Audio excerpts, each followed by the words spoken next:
Okay, so here we are at Limston. We've described what it was like when we got here, what we did, how we got our kit and equipment sorted, and day one has been and gone. From there on in, it's going to be hard work, and you have to prepare that. Get yourself mentally prepared and physically prepared as best you can. It's not going to be easy. That's why quite a few people fail. Some on physical fitness, some of them on the mental side of it, maybe some on both. However, Limston, for those who don't know, is down in Devon, right on the side of the River Exe, and the actual place in my day was called CTC-RM, Commando Training Centre, Royal Marine. This day and age, I think it's just Limston Commando, or the other way around, one or the other.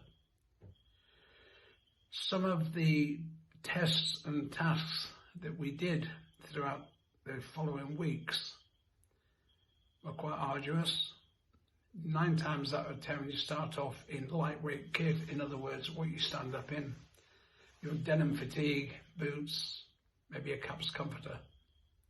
That was it. However, you have to start somewhere, and it's progressive.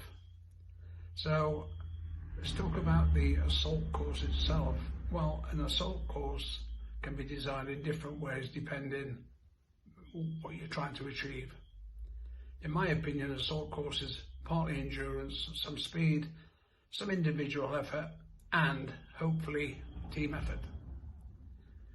So the idea is, at the end, is to get a fighting body from A to B as a squad, as a unit, whatever you want to call it.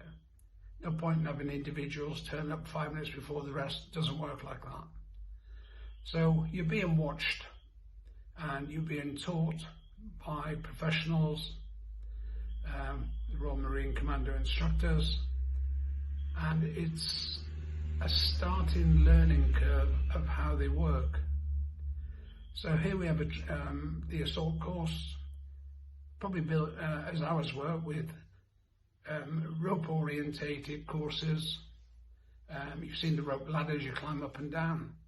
Walls, different heights you have to get over individually or as a team. Water hazards, yes, and I'll come on to one in particular in a minute. And of course, the distance itself can vary in all sorts of weather. Generally, muddy, wet, uncomfortable.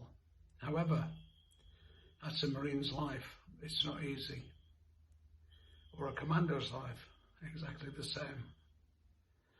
So, to give you an idea of the actual assault course, quite grueling, lots of injuries, and as I say, you start in light fatigue and then you move on, ending up with your full fighting equipment and weapon. In those days, 7.62 SLR, quite cumbersome. That aside, that was it. On the particular course, we have this one called Peter's Pool. If you don't like water, forget it. Because when you get there tired, knackered, probably covered in soaking mud and sweat, you get there and you see the commando instructor with his very firmly stapled to his head. He's in charge.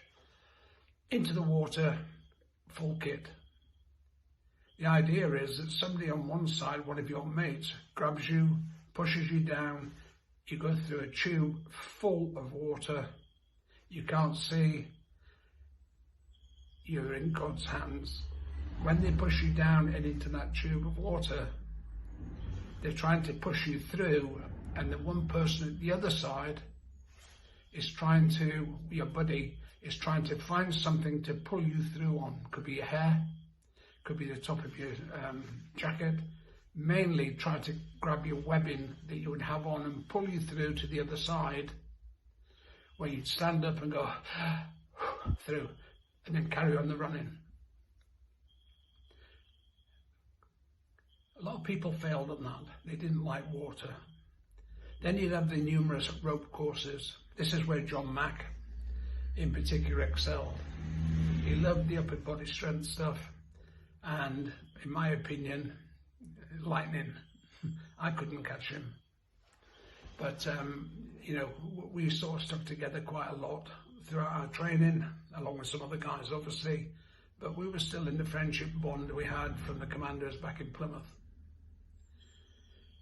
So, the rope courses, obviously everything was designed around climbing ropes, coming down ropes, doing regains where you get up onto a rope, drop yourself down, just hold onto it by your hands, then you have to regain, get yourself onto the rope, back up with your fighting order on, and then carry on the movement. There's a lot of people couldn't do that, and they tried and tried and tried, they just couldn't do it. Not easy, and it is quite an exhausting test, especially when you're doing it day after day.